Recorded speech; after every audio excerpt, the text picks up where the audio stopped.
Hello everyone, welcome to random practice.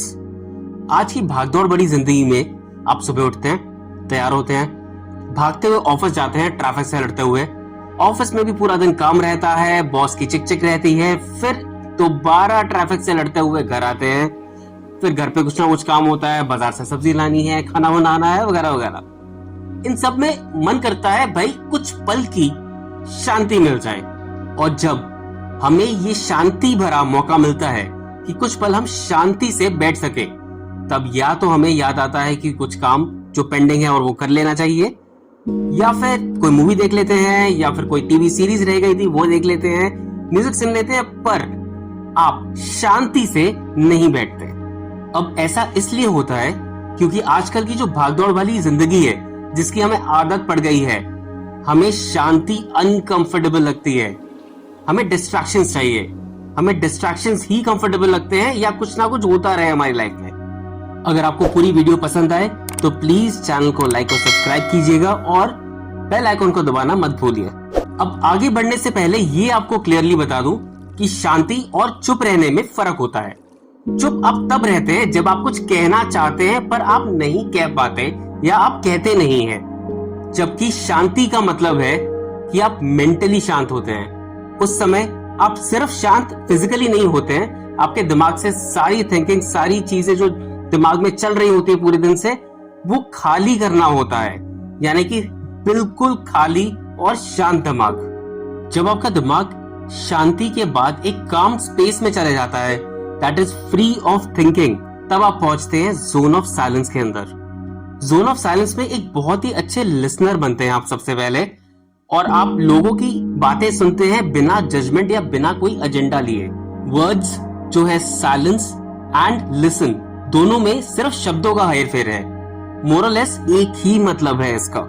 जीवन में शांति इसलिए इंपॉर्टेंट है क्योंकि ये बहुत हद तक आपको चैनलाइज और एनर्जाइज करने में मदद करता है। अगर आप शांत रहते हैं तो लाइफ की हर सिचुएशन में आप शांत रहेंगे और एक क्लियर थिंकिंग रहेगी आपको कि आपको उस सिचुएशन में करना क्या है।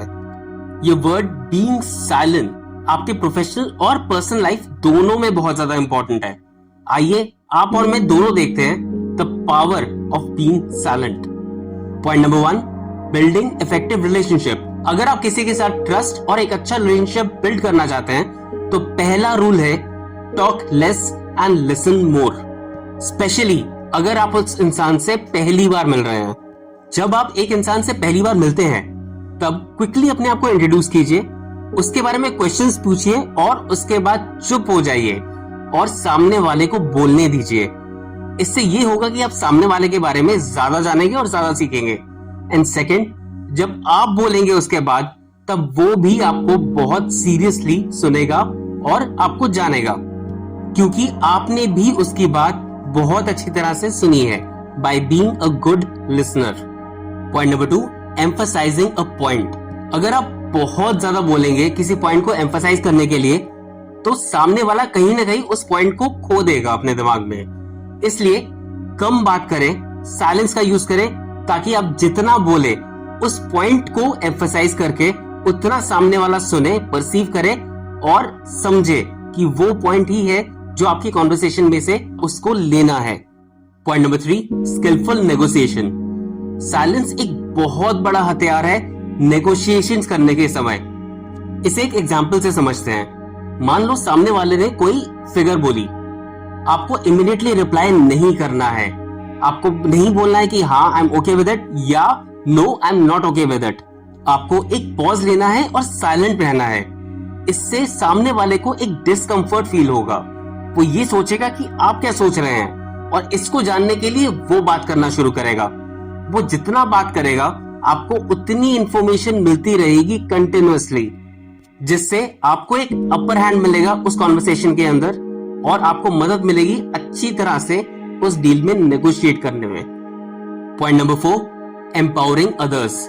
एक कहावत है, managers direct while leaders empower. Instead आप अपनी टीम को ये बताएं कि क्या करना है, उसकी जगह पे पहले आप उनका ओपिनियन या वो क्या सोचते हैं ये जानने की कोशिश कर। इससे एक बहुत ही पॉजिटिव वर्क एनवायरनमेंट क्रिएट होता है। जब भी आप एक नया आइडिया प्रपोज करना चाहते हैं अपनी टीम को, पहले उनके सजेशंस और उनके थॉट्स लें, जिससे कि 1 you will gain respect and secondly आप अपनी पावर को अल्टीमेटली बढ़ाएंगे अपनी टीम की तरफ। Point number 5, getting the answer.